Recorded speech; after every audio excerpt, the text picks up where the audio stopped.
सर्वेभ्यो नमस्कारः। पीताम्बरं करविराजितशङ्खचक्रकौमोदके सरसिजं करुणासमुद्रं राधासहायमतिसुन्दरमन्दहासं वातालयेशमनिशं हृदि भावयामि। दशमं दशकम्।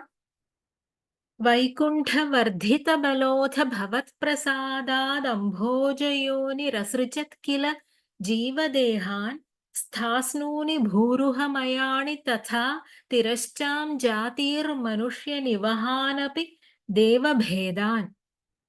पदच्छेदः। वैकुण्ठ वर्धितबलः अथ भवत्प्रसादात् अम्भोजयोनिः असृजत् किल जीवदेहान् स्थास्नूनि भूरुहमयाणि तथा तिरश्चां जातीः मनुष्यनिवहान् अपि देवभेदान्। अन्वयः।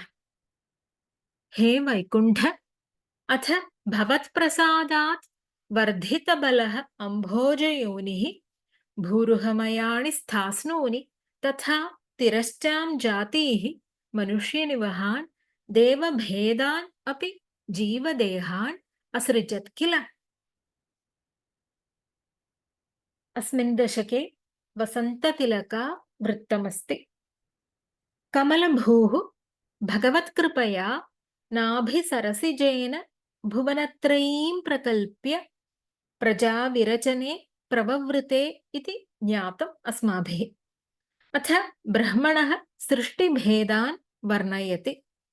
अम्भोजयोनिः असृजत् किल।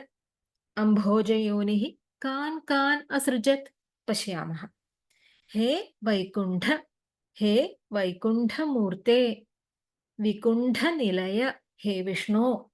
अथ अनन्तरं भवत्प्रसादात्, भवतः प्रसादात्, तव अनुग्रहात्, तदानीं भगवदतिरिक्तस्य कस्यापि अभावात् भगवत्प्रसादात् एव इति भावः।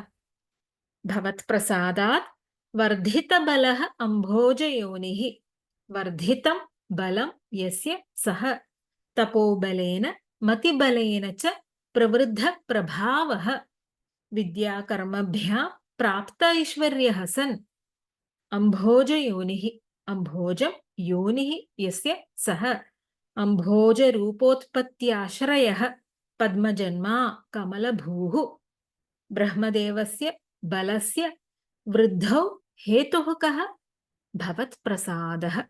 भवत्प्रसादात् वर्धितबलः अम्भोजयोनिः भूरुहमयाणि स्थास्नूनि तथा तिरश्चां जातीः मनुष्यनिवहान् देवभेदानपि जीवदेहान् असृजत् किल। भूरुहमयानि स्थास्नूनि, भुवि भूमौ रोहन्ति इति भूरुहाः, तद्रूपाणि भूरुहमयानि ते के? तरुगुल्मलतावृक्षादयः तान् भूरुहमयानि स्थास्नूनि स्थावराणि स्थितिशीलानि। तिष्ठतीति स्थास्नु स्थिरतरः वृक्षप्रायाणि ओषधि लता विरुद्धरूपाणि स्थावराणि वनस्पत्योषधिलताः त्वक्साराः विरुधो द्रुमाः इति भागवते। भूरुहमयानि स्थास्नूनि तथा एवं तिरश्चां जातीः पशुपक्ष्यादीनां गवादीनां जातीः। वक्रं गच्छति इत्यस्मात् तिर्यक् चकारान्तः पुल्लिङ्गः तिर्यञ्च शब्दः। तिरश्चः तिरश्चोः तिरश्चाम् इति षष्ठीविभक्तो रूपाणि। तिरश्चां जातीः। मृगेषु अपि भेदाः सन्ति किल। तत्र गवादयः द्विशफाः, अश्वादयः एकशफाः, श्वादयः पञ्चनखाः, काककङ्क गृध्रादयश्च एतान्। शफं नाम गवादीनां खुरः, मृगपादः।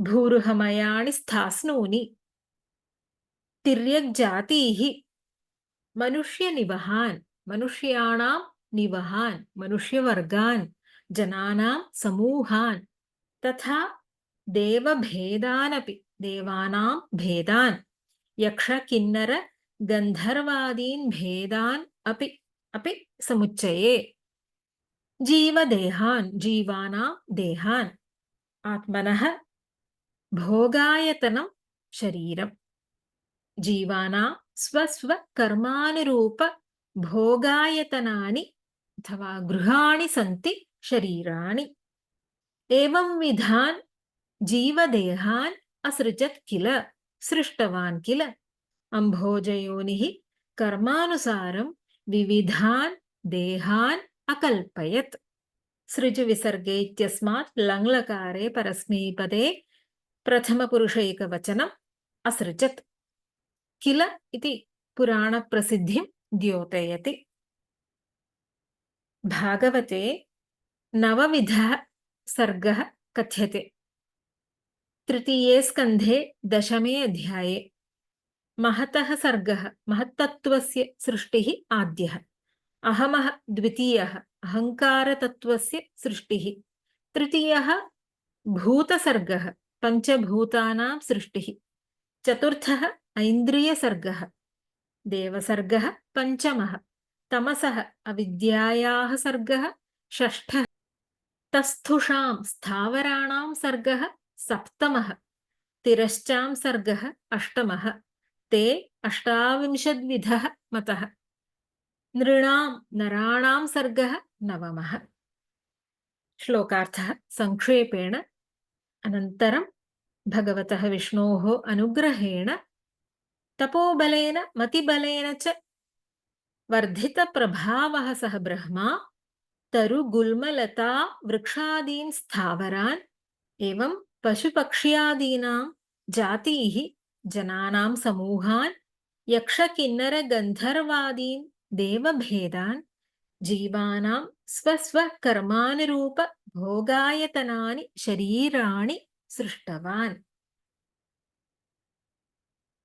वैकुण्ठवर्धितबलोऽथ भवत्प्रसादादम्भोजयोनिरसृजत् किल जीवदेहान् स्थास्नूनि भूरुहमयाणि तथा तिरश्चां जातीर्मनुष्यनिवहानपि देवभेदान् ॐ सर्वे भवन्तु सुखिनः सर्वे सन्तु निरामयाः सर्वे भद्राणि पश्यन्तु मा कश्चित् दुःखभाग् भवेत् ॐ शान्ति शान्ति शान्तिः हरिः ॐ श्री गुरुभ्यो नमः हरिः ॐ धन्यवादः।